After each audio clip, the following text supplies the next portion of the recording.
Atenção! Começa agora uma teleaula de Ciências do Ensino Fundamental. Você vai assistir a teleaula de número 64. Bons estudos!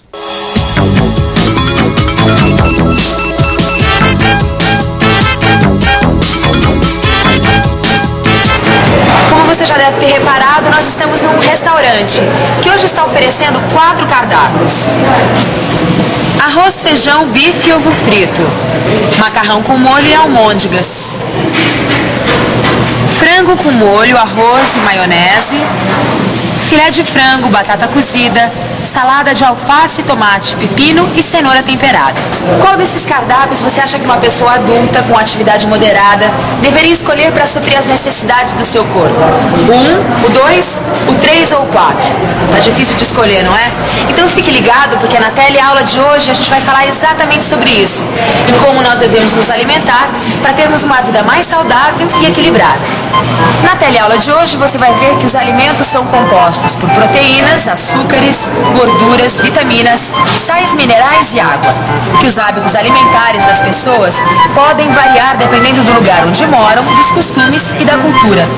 Você vai ver ainda que uma alimentação equilibrada é essencial para a manutenção da saúde e que são necessários diversos cuidados com a alimentação a fim de evitar doenças. Por fim, você vai ver que a fome ainda existe em larga escala no mundo todo e que ela é uma questão muito mais política e econômica do que de falta de alimento.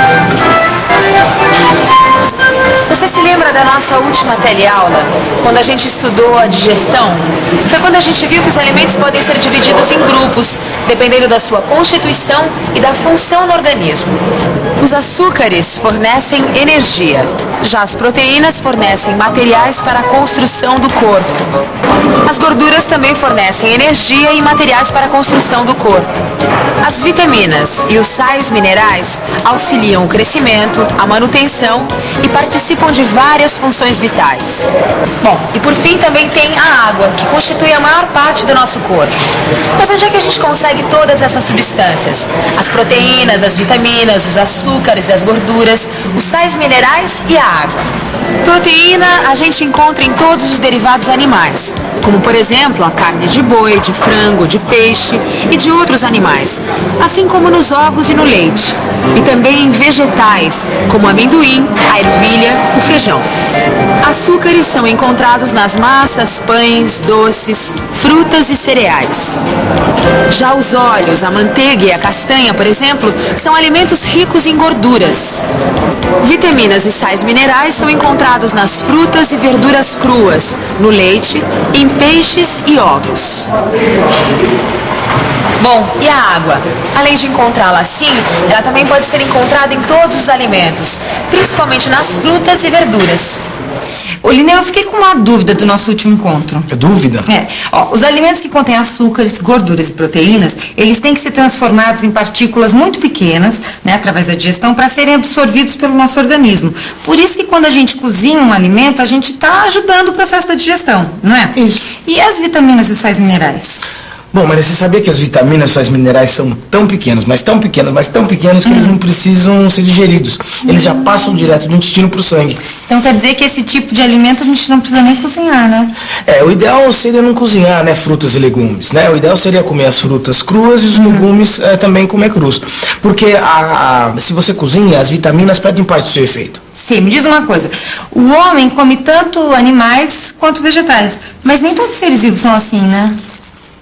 Não são todos os seres que comem de tudo. Alguns animais comem apenas vegetais. São os herbívoros, como a capivara, o cavalo, o boi, a cabra, entre outros.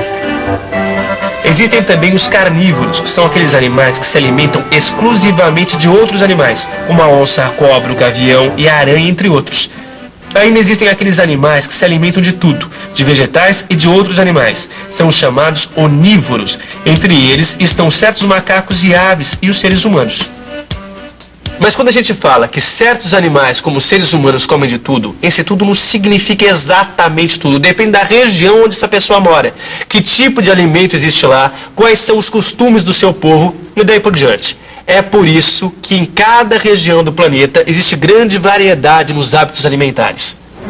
Você quer ver como é verdade essa história de que em cada lugar, em cada região, em cada país, existem hábitos alimentares diferentes? Aqui mesmo no Brasil isso já é bem claro. Você quer ver só? Oi, moço, por favor. Você sabe se existem diferenças entre o que se come em São Paulo e o que se come, por exemplo, na Bahia? Sim, existe. E o que se come lá na Bahia? Acarajé, vatapá, biscuit e carne seca. Ah, obrigada. Obrigado você. Você viu só? Mesmo dentro de um único país, são muitas as variações de hábitos alimentares.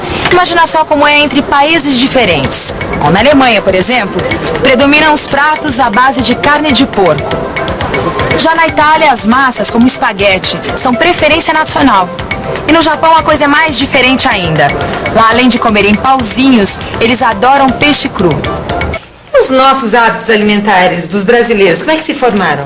Bom, Maria, como você sabe, antes dos portugueses chegarem aqui, o Brasil só era habitado por índios, né? E eles já tinham sua própria forma de se alimentar. E foi aí que tudo começou. Quer dizer, foi aí que começaram os hábitos alimentares que se mantêm até hoje. Sei, o que os índios comiam? Bom, como os índios vivem em harmonia com a natureza, então eles vão aproveitando as plantas e os animais nativos. Então eles caçam paca, tatu, rã, cobra, lagarto, macaco. Eles pescam peixes e vários frutos do mar, como marisco, mexilhão, ostra. Eles comem ovos, eles comem mel, eles comem vários tipos de frutas também, né? Tipo caju, jabuticaba, goiaba, maracujá. Eles usam também algumas raízes, caules, folhas, sementes, e pimentas. E tem um detalhe, o índio não usa sal marinho. Você está se esquecendo do alimento mais importante dos índios, a mandioca. Lógico. A mandioca é a base alimentar de muitos deles. Quer dizer, com a farinha de mandioca, ou eles fazem um tipo de pão, ou eles misturam com a comida. Sim, mas os hábitos alimentares mudaram muito, né? Do Brasil, do descobrimento para hoje, não é, Lilian? Isso começou a mudar com a chegada dos portugueses, né? Porque quando eles chegaram, além deles já usarem o que era nativo por aqui, eles trouxeram também muitas sementes e começaram a plantar uva, melão, laranja, banana, coco, trigo, azeitona. Eles trouxeram também animais domésticos, como porco, a vaca, a cabra, a galinha. E depois vieram os negros da África, né? Que também influenciaram muito os hábitos alimentares, né? Os africanos trouxeram dendê, erva doce, quiabo, pimenta malagueta, melancia, manga. Sim. Quer dizer, então, que foi da mistura dos costumes desses três povos que acabou se formando os nossos hábitos alimentares. Maria, na verdade, o hábito alimentar do brasileiro tem influência de outros povos também, né? Por exemplo, os italianos, os árabes, os alemães, até mesmo os americanos. Mas a gente pode dizer que, basicamente, o hábito alimentar do brasileiro é a mistura dos hábitos alimentares dos índios, dos portugueses e dos africanos.